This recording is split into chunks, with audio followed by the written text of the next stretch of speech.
Good evening, students, and once again, welcome in the world of business. Today, I will continue the principles of management and some more principles that are left that I will discuss with you all. Today, I will discuss about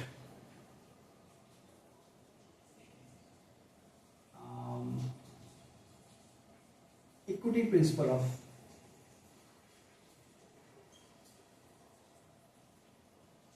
management given by Henry fjord. Equity आपको क्या लगता है? समता। Equity principal, समता। समता एक बहुत बड़ा भाव है। Henry Ford का कहना है कि एक मैनेजर को ये प्रिंसिपल को जरूर फॉलो करना चाहिए। इस प्रिंसिपल में क्या है? ये प्रिंसिपल कहता है कि एक मैनेजर को अपने सभी एम्प्लॉयज को एक समान दृष्टि से देखना चाहिए। कहते हैं ना कि एक आंख से देखना, सभी को एक जैसे देखना। किसी के लिए कुछ भाव, किसी के लिए कुछ भाव, किसी के लिए अच्छे भाव, किसी के लिए नेगेटिव भाव नहीं होना चाहिए। अगर वो मैनेजर है तो उसे सभी को एक समान भाव से देखना चाहिए। क्या कहता है ये principle? There should not B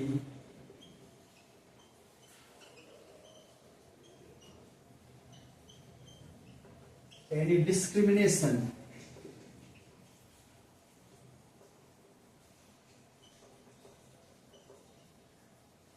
on the basis of there should not be any discrimination with employees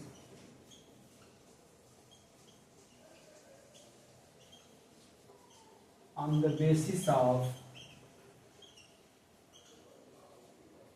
caste, religion, gender,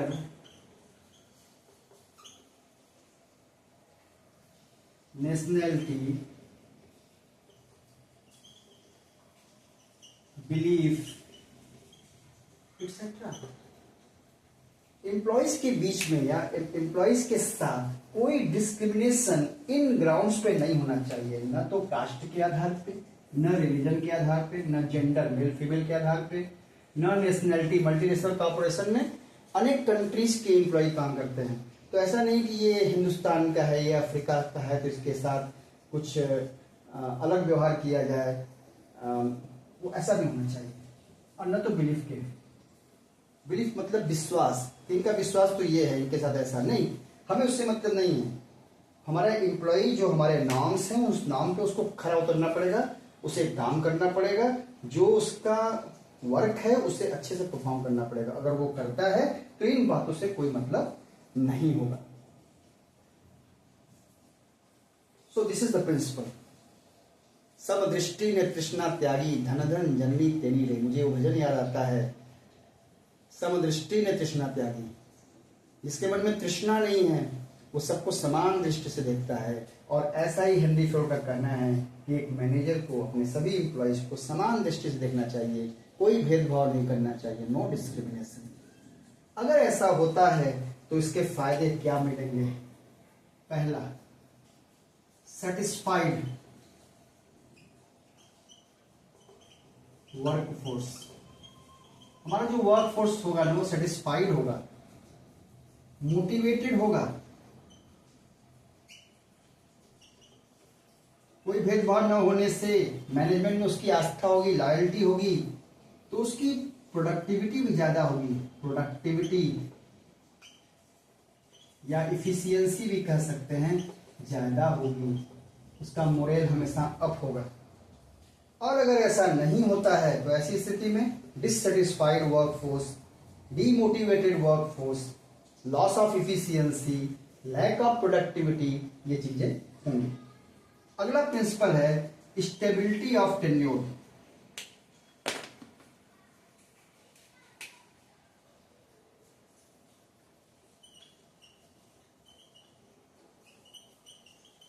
stability of tenure. अब इसमें स्टेबिलिटी का मतलब तो आप अच्छे से जानते हैं, स्टेबल होना, स्थिर होना।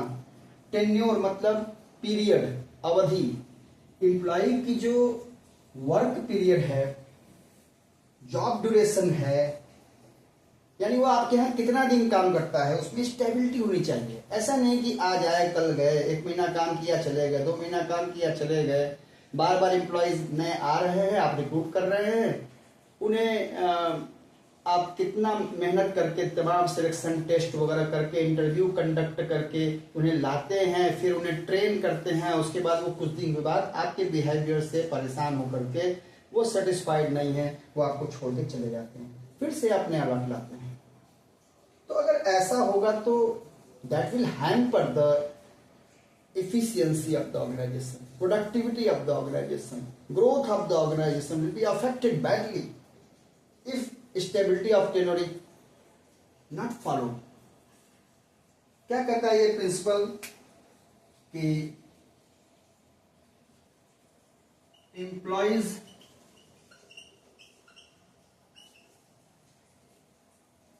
should be retained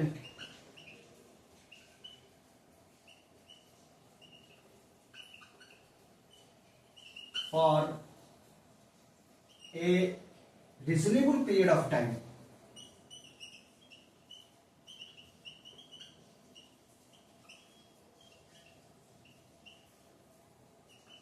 एक रीजनेबल पीरियड तक वो रहे ही रहे।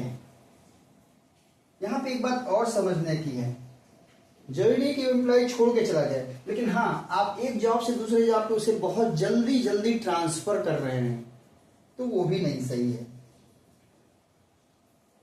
वो कुछ समय तक, एक रीजनेबल टाइम तक उसे उस काम पे दिया जाए ताकि वो अपने को प्रूफ कर सके, क्योंकि काम को समझने में थोड़ा वक्त लगता है। आप बहुत जल्दी जल्दी लोगों को ट्रांसफर कर रहे हैं एक जॉब से दूसरे जॉब पे, एक डिपार्टमेंट से दूसरे डिपार्टमेंट में, वो काम को समझ ही नहीं पाता है और उसके पहले आप उसका ट्रांसफर कर देते हैं, तो दिस इज नॉट गुड, एक बात। और दूसरी बात है कि ऑर्गेनाइजेशन छोड़ के ना जाए, ये भी आपको इंश्योर करना है। Employees should be retained for a reasonable period of time in the organisation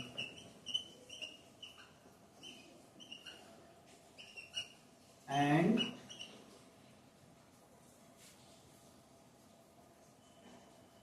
on a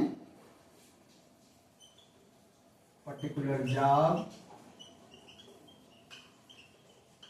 or department। तो हेनरी फ्योर्ड का कहना है कि यदि आप ऐसा करते हैं, स्टेबिलिटी को मेंटेन करते हैं, तो एम्प्लॉय की प्रोडक्टिविटी बेहतर होगी। यहां भी क्या पॉजिटिव इफेक्ट्स होंगे? Number 1, high productivity,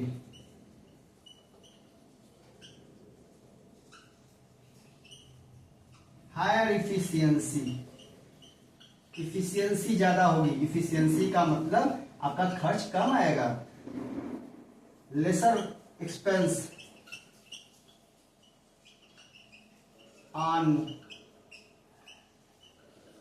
recruitment, selection and training, इन सब पे आपका खर्चा कम होगा। खर्चा कम होगा तो आपकी इफिशियंसी बढ़ेगी, आपकी प्रोडक्टिविटी बढ़ेगी।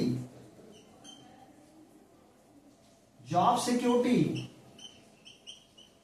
वर्कर्स को जॉब सिक्योरिटी चाहिए। जॉब सिक्योरिटी अगर नहीं होगा तो फिर वो डर के मारे अच्छा काम नहीं कर पाएंगे। They will never feel secure, so they will not be able to contribute maximum optimum to the organization. So job security,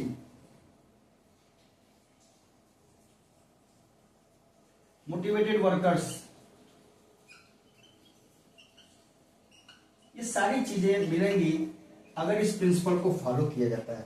अगर इस प्रिंसिपल को नहीं फॉलो किया जाता है तो जॉब इनसिक्योरिटी होगी, वर्कर्स डीमोटिवेटेड होगा, रिक्रूटमेंट एंड सिलेक्शन पे बराबर पैसा लगता रहेगा, बार बार रिक्रूटमेंट कर रहे हैं, सिलेक्शन कर रहे हैं, ट्रेनिंग कर रहे हैं और बंदा चला जा रहा है, तो इफिशियंसी आपकी डिक्रीज हो जाएगी, प्रोडक्टिविटी आपकी गिर जाएगी।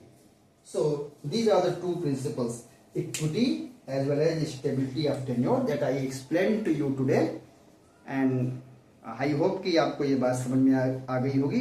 If there is any problem you may write on the comment section, so can I can solve it, I can resolve it. Thank you.